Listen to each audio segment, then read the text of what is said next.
Hello guys, welcome back to the channel, and as per usual I'm going to get to it. So, geometric was heavily used along with gestural, not observational but gestural, because of the bushes, grass, different things like that, and I did manage to capture it all either 2.5 minutes or 1.5 minutes.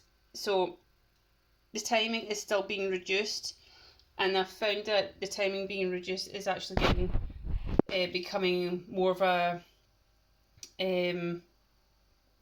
an occurrence than a rarity.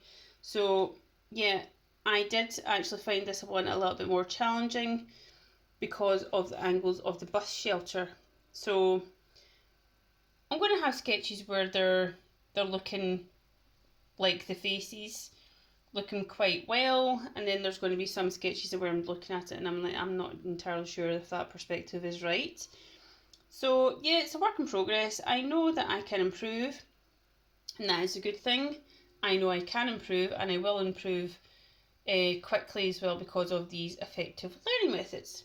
If you don't know what I'm talking about, check out the rest of the channel or contact me and I can get back to you. Thanks guys!